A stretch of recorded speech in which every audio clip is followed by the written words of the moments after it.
There are some video game developers that have been around for years now, and part of the reason they've been around for so long is because of the quality of the video games that they put out. Sadly though, some of these developers have built up so much of a reputation for themselves and have built such a mountain of money to sit on that they stop caring about the quality of the games that they're releasing.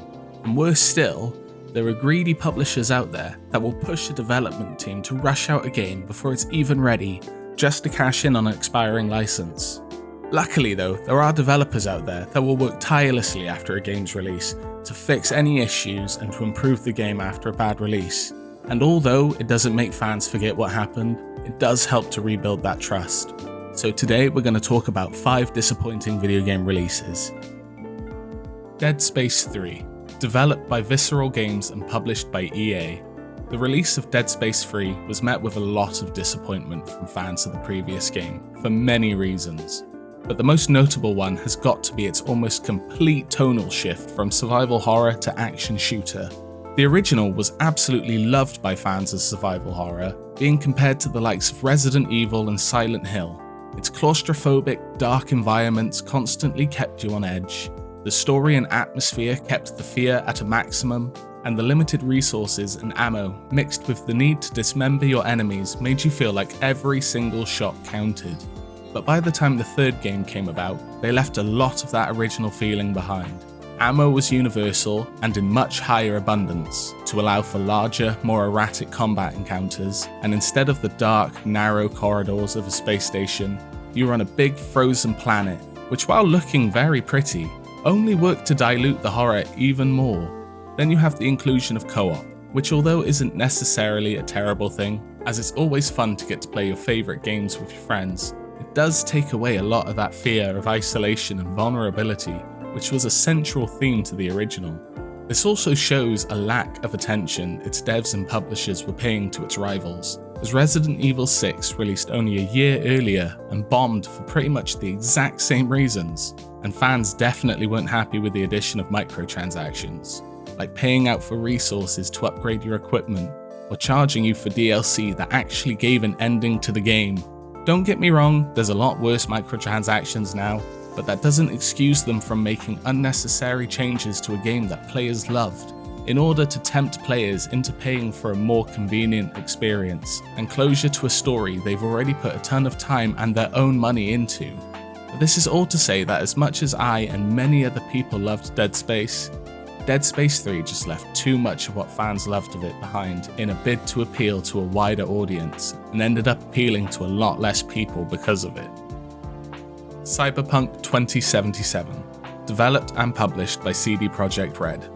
Cyberpunk received mass criticism for many reasons. The game was announced back in 2012, but didn't release until 2020, with numerous delays in between, but still managed to be an extremely buggy experience, especially for console players, including huge frame rate drops, texture pop-ins, crashes, and many other things that seriously disrupted its gameplay. So much so in fact that numerous players received refunds, and Sony even ended up removing the game from its store entirely for a few months. But even without the bugs and technical difficulties, there was still a big difference between what was advertised and what was in the final product, like car customization, police chases, wall running, and advanced NPC AI all being absent. But for me, one of the biggest letdowns from its advertising has to be how it was advertised as a deep, immersive, and sprawling RPG with multiple choices to make and paths to go down, but ended up being more akin to a looter shooter. I will say that I love how well the story between the tabletop RPG and the video game are blended together thanks to Cyberpunk Red, but things like picking between Street Kid, Corpo, and Nomad make no difference to your experience other than the opening and a very limited amount of dialogue options that don't really make that much of an impact to what's going on, and leave the game feeling really barren of a true RPG experience. And given that before this, CD Projekt Red also put out The Witcher 3, Cyberpunk felt absent of a lot of that heart, with an open world that outside of the main story felt very lifeless. Now I will give it to the developers, they spent a lot of time since the game's release improving it so that it plays a lot better, and they have added in a lot of new features and DLC that expands the narrative. So I could easily recommend Cyberpunk 2077 as it stands now, as it has become a really solid game and offers an enjoyable story, but it doesn't change the fact that a lot of what was originally promised was missing, and even to this day is still missing features from its original advertisements, which understandably still leaves a lot of fans feeling very let down. Tony Hawk's Pro Skater 5, developed by Rob Modo and published by Activision. Tony Hawk's Pro Skater 5 was the 10th main installment in the series, so on paper it should have been pretty easy to put out a great arcade-style skateboarding game. But sadly, the game easily became the worst in the entire series. For some backstory, Activision's licensing deal with Tony Hawk was set to expire by the end of 2015, so the game was rushed to be made within only a few months.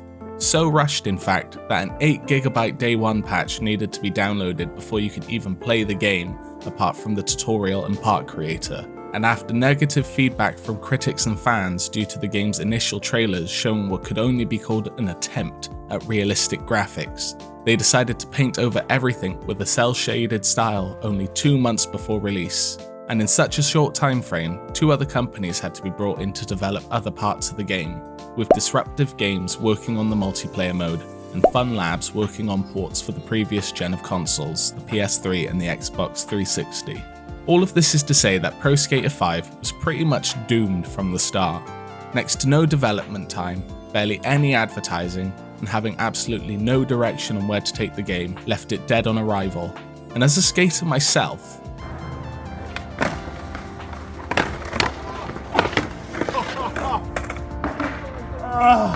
this game was extremely disappointing. The original games had a solid direction, with time and attention given to the details that would have been appreciated by fans, making themselves some of the best games ever made, not just a cash grab because of an ending license agreement.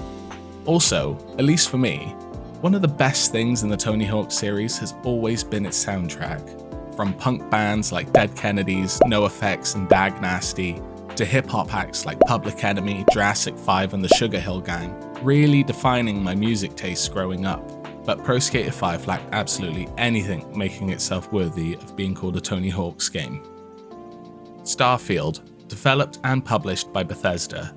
Starfield is the most recent disappointment on today's list, and probably one of the biggest too. Now I could sit here and complain about the many bugs that riddled the game on release, but Bethesda game without bugs is like Peter Molyneux not overpromising his next game. It just doesn't happen and seems kinda pointless to focus on. The main problem here is just how utterly lifeless the game was. You had a really cool ship that could only ever fly in a vast expanse of nothing, as docking and landing was done through cutscenes and a simple button press, and the actual act of flying your ship was kinda clunky and unintuitive. Also kind of pointless, as fast travelling between planets basically made the whole process redundant anyway. Then you have how low effort a lot of the points of interest are outside of the main areas and cities. Mines and enemy outposts that all look very similar, with vast amounts of nothing surrounding it, and almost all side quests all boil down to generic fetch quests, with very little of what made previous Bethesda games so memorable, like Harold and Bob in the Fallout series, or the Whodunit quest in Oblivion. Then you have the game mechanics, like crafting, which was just needlessly cumbersome, boring, and just doesn't feel like it offers as much reward for using it as it did in Fallout 4. Also, the UI is overly complex when accessing your inventory and switching outfits. I guess it's okay if you're on PC and can change your key bindings and such, but on controller it just doesn't translate well. I will concede that Starfield isn't a terrible game.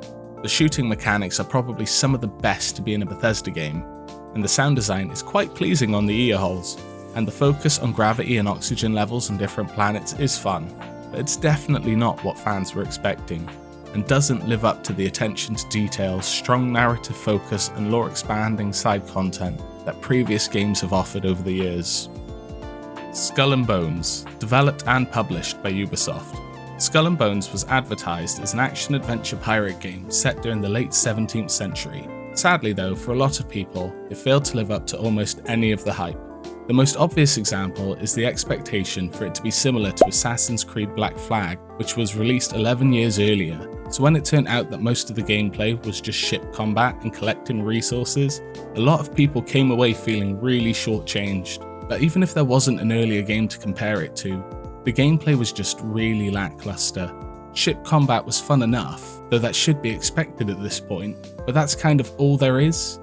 Considering Ubisoft knew it would be competing against games like Sea of Thieves, it's fair to expect they'd want to rival it in some way. But you can't walk along your ship and be around your crew, you can't board another boat and fight sword to sword, and although you can look for treasure, you just look for a glowing bit of ground and pull out the chest.